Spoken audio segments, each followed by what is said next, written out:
Lihat di samping. Huruf ya termasuk kepada huruf idgham bi gunnah. Ketika kita membaca Al-Qur'an, apabila berjumpa dengan huruf nun yang bertasydid atau berjumpa dengan... Mari belajar mengaji bersama kami. Insyaallah saudara semuanya dapat bisa secepat mungkin untuk lancar membaca Al-Qur'annya dan juga memahami ilmu tajwid dengan sangat mudah insyaallah.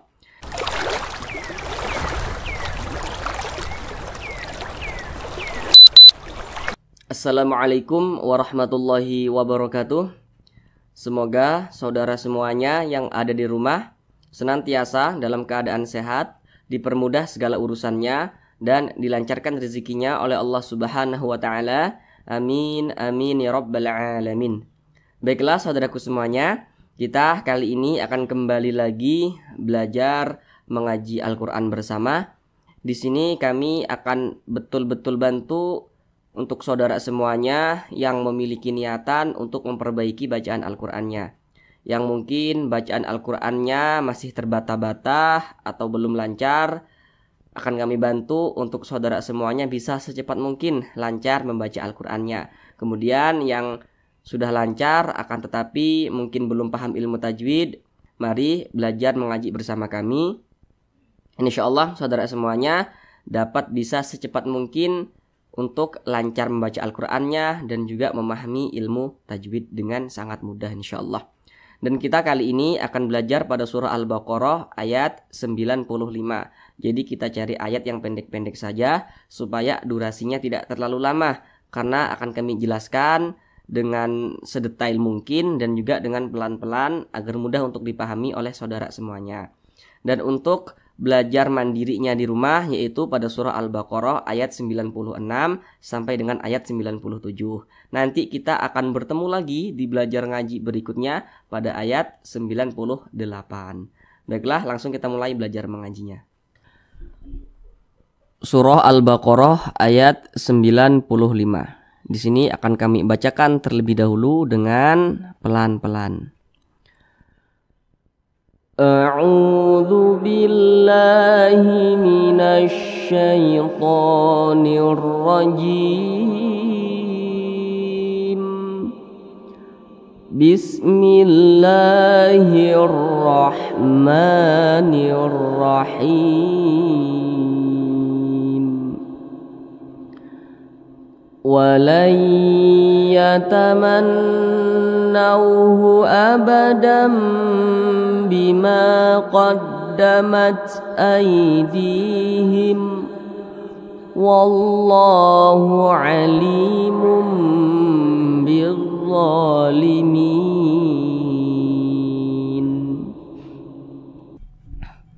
Baik saudaraku semuanya, sekarang kita bahas tentang tajwidnya dengan pelan-pelan. Namun sebelum itu kami ingatkan kembali bahwa untuk belajar mandirinya di rumah yaitu pada surah Al-Baqarah ayat 96 sampai dengan ayat 97. Nanti kita bertemu di belajar ngaji yang selanjutnya pada ayat 98. Karena kita mencari ayat yang pendek-pendek saja supaya durasinya tidak terlalu lama. Baik, di sini ada huruf nun sukun bertemu dengan huruf ya. Jadi ketika kita membaca Al-Qur'an, apabila berjumpa dengan huruf nun sukun atau berjumpa dengan huruf yang memiliki tanda baca tanwin, maka lihat-lihat huruf di depannya, maka terjadilah suatu hukum tajwid. Nah, tanda tanwin itu silakan saudara lihat di samping. Tanda tanwin itu ada 3, ada baris 2 ke atas, ada baris 2 ke bawah, dan juga ada dhammah tain. Nah, kalau ke atas namanya fathah tain, kalau ke bawah namanya kasrah tain. Kalau yang ke depan namanya dhammah tain. Ketika kita membaca Al-Qur'an berjumpa dengan huruf yang memiliki baris tersebut atau berjumpa dengan huruf nun sukun, maka lihat-lihat huruf di depannya. Terjadilah suatu hukum tajwid. Nah, di sini yang kita temui sekarang adalah huruf nun sukun. Tanda sukun itu seperti ini. Tanda sukun seperti ini berjumpa dengan huruf ya di depannya. Coba kita lihat di samping. Huruf ya termasuk kepada huruf idgham bi gunnah. Nah, di sini karena huruf nun sukun berjumpa dengan huruf ya, yang kita fokuskan pada huruf ya-nya. Huruf ya adalah huruf idgham bi gunnah, maka terjadilah hukum bacaan idgham bi gunnah. Dibaca itu dengan cara dimasukkan, dengan cara memasukkan ke huruf ya, kemudian juga didengungkan. Nah, jadi huruf nun ini langsung dimasukkan ke huruf ya. Walayataman. Nah, jadi huruf nunnya ini dia dileburkan, dimasukkan ke huruf ya. Nah, jadi jangan dibaca walan yataman, jangan, tapi langsung dimasukkan ke huruf ya. Walayataman. Nah, seperti itu. Kemudian didengungkan. Didengungkan itu suaranya kita tahan atau kita panjangkan kira-kira 2 harokat. 2 harokat atau kira-kira 2 ketukan. Walayyatamannauhu abadam. Selanjutnya di sini ada huruf nun yang bertasydid. Nah, tanda tasydid itu seperti ini ya, seperti yang ketiga kebalik ke atas. Ketika kita membaca Al-Qur'an, apabila berjumpa dengan huruf nun yang bertasydid atau berjumpa dengan huruf mim yang bertasydid, maka bacanya itu pasti didengungkan. Tanpa kita mengetahui dulu nama hukum tajwidnya pun tidak masalah. Yang terpenting kita tahu dulu cara bacanya, begitu. Perhatikan di samping, ini hukumnya nun bertasydid ini adalah gunnah musyaddadah. Nah, jadi gunnah musyaddadah itu terjadi apabila ada huruf nun yang bertasydid. Perhatikan yang kami nomor 1 yang dilingkari warna kuning. Nah, huruf nun bertasydid. Bisa juga terjadi apabila ada huruf mim bertasydid. Perhatikan yang nomor 2 yang kami lingkari warna kuning. Nah, begitu. Di sini ada huruf nun bertasydid. Nah, maka hukumnya gunnah musyaddadah dengan catatan perhatikan di bawahnya. Di bawahnya itu ada huruf nun bertasydid, di bawahnya itu ada 1 dan juga 2. 1 kami lingkari warna merah, 2 kami lingkari warna merah. Nah, di belakang huruf nun bertasydid ini huruf nun bertasydid ini huruf nun bertasydid nih. Misalnya di sini perhatikan tanda kursor kami. Misalkan di sini tidak ada huruf yang memiliki tanda baca tanwin. Nah, yang nomor 1 tidak ada huruf yang memiliki tanda baca tanwin. Nah, kemudian di bawahnya itu yang nomor 2 tidak ada nun sukun atau huruf nun yang dibaca mati. Kalau kita menemukan huruf nun bertasydid, kemudian di belakang huruf nunnya kemasukan huruf nun yang sukun atau kemasukan tanda baca tanwin, maka nanti nama hukumnya berubah. Akan tetapi walaupun nama hukumnya berubah, cara bacanya tetap sama. Maka cara bacanya itu yang terpenting untuk kita ketahui, begitu. Gunnah musyaddadah itu bacanya didengungkan 2 harokat atau kira-kira 2 ketukan. Tapi kalau untuk gunnah musyaddadah itu boleh didengungkan hingga 3 ketukan atau 3 harokat itu boleh. Walayyantamannauhu abadam bima. Kemudian di sini ada tanda baca baris 2, tanda baca tanwin. Kalau ke atas namanya fathah tain. Nah, di sini tanda baca tanwin berjumpa dengan huruf ba di depannya. Perhatikan di samping, huruf ba termasuk kepada huruf iqlab. Maka ini namanya adalah bacaan hukumnya iqlab. Karena dia iqlab, maka cara membunyikannya itu dirubah menjadi huruf mim. Nah, makanya di sini ditulis mim kecil. Nah, jadi kita baca abadam bima pakai huruf mim. Abadam bima. Jangan dibaca abadan. Abadan bima, jangan. Nah, iqlab itu didengungkan. Nah, didengungkan, suaranya ditahan 2 harokat atau kira-kira 2 ketukan.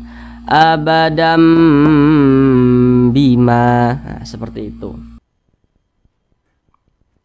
Kemudian di sini ada alif.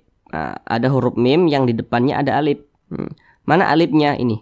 Alif kaki ke atas ini adalah alif. Nah, alif yang disambung dengan huruf mim. Perhatikan rumus mad tabi'i yang di kotak warna merah.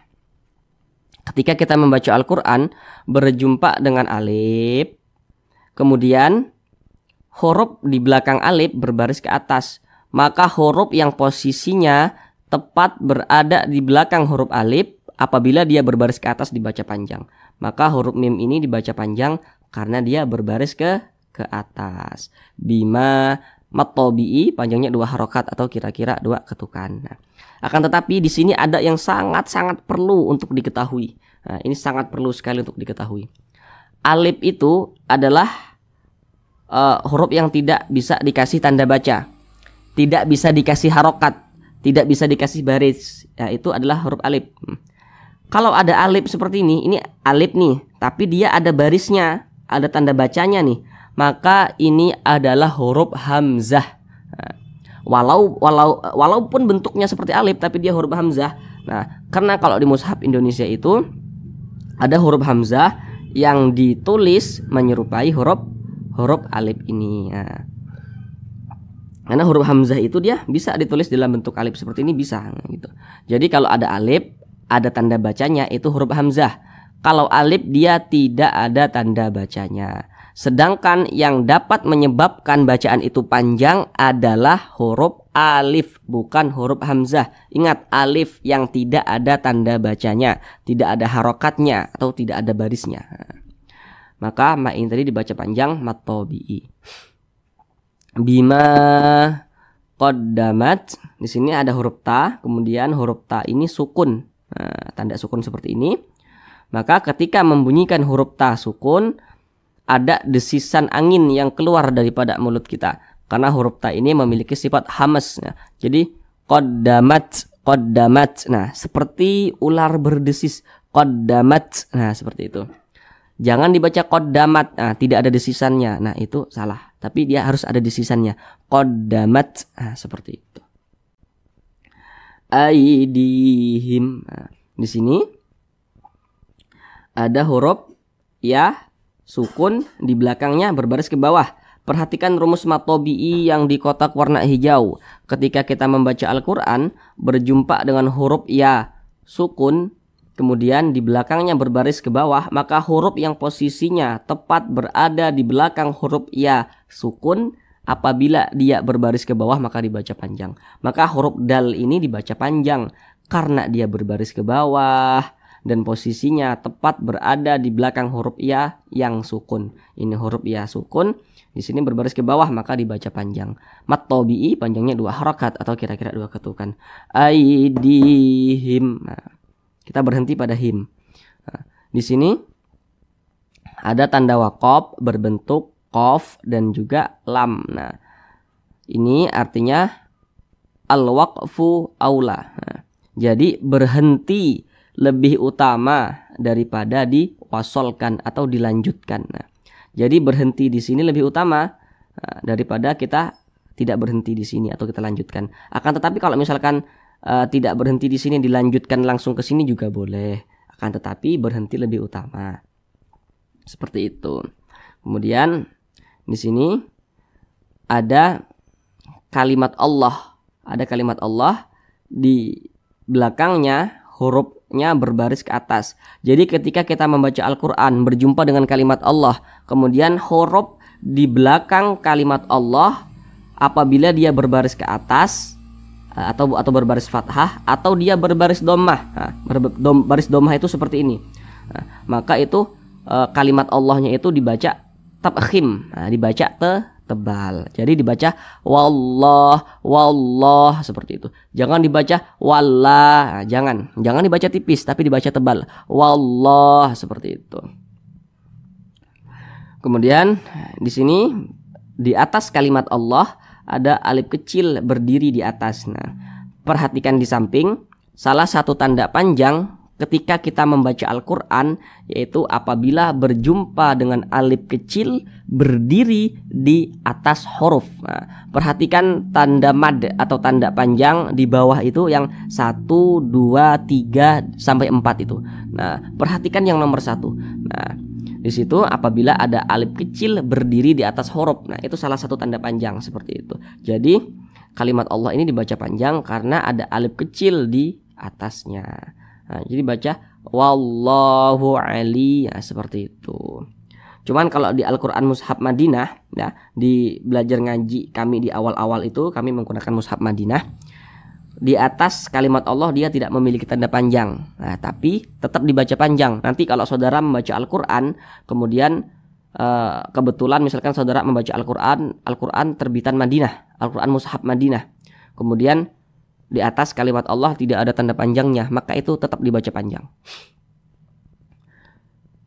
Kemudian di sini ada huruf ya sukun, tanda sukun seperti ini. Di belakang huruf ya berbaris ke bawah. Perhatikan rumus matobi'i yang di kotak warna hijau. Apabila kita membaca Al-Qur'an berjumpa dengan huruf ya sukun, kemudian di belakang huruf ya sukun, apabila hurufnya berbaris ke bawah maka dibaca panjang. Maka huruf lam ini dibaca panjang karena dia berbaris ke bawah dan posisinya tepat berada di belakang huruf ya sukun. Nah, maka namanya matobi'i, panjangnya 2 harokat atau kira-kira 2 ketukan.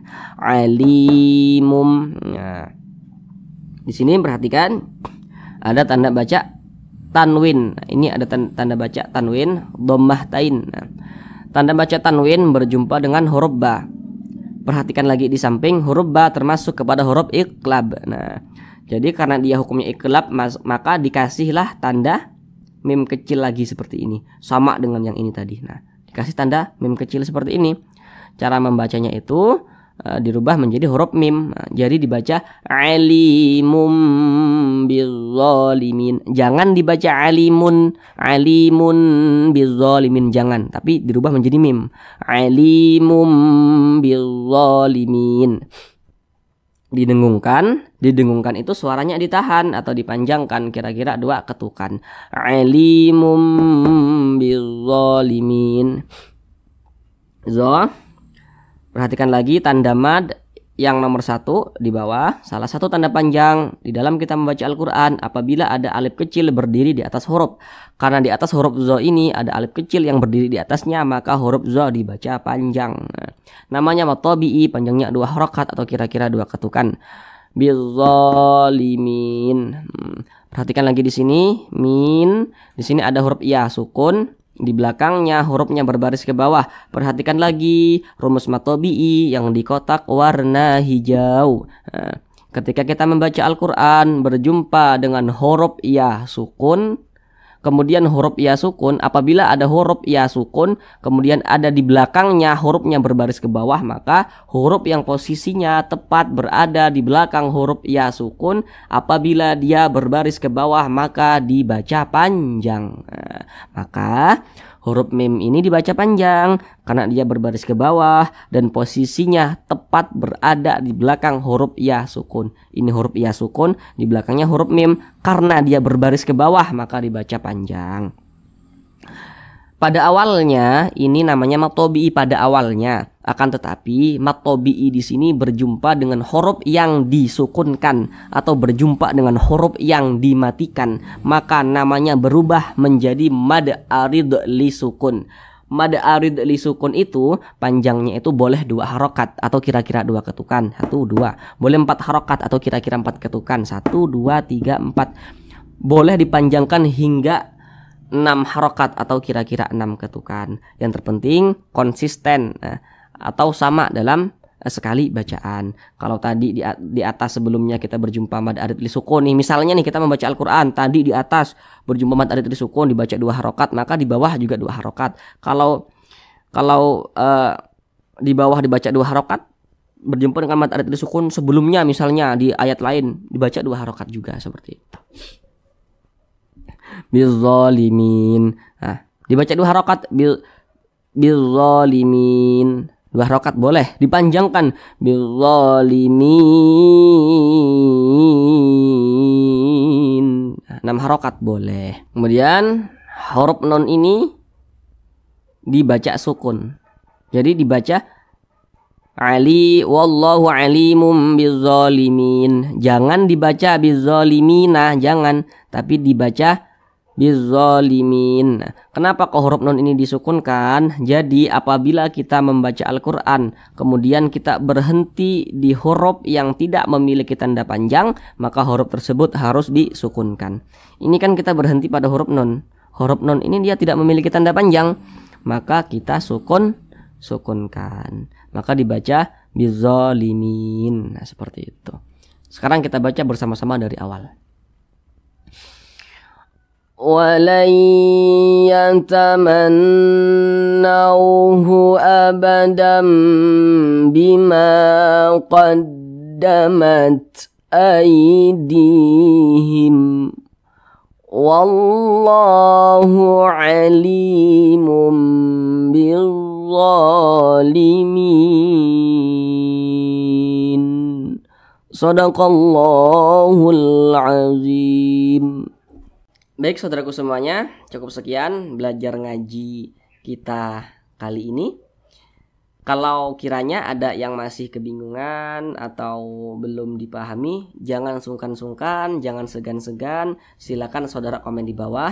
Insya Allah kita akan jawab setiap komentar daripada saudara semuanya. Kemudian jangan lupa untuk belajar ngaji mandirinya di rumah tadi, jangan sampai lupa. Nanti kita akan insya Allah akan bertemu pada belajar mengaji yang berikutnya.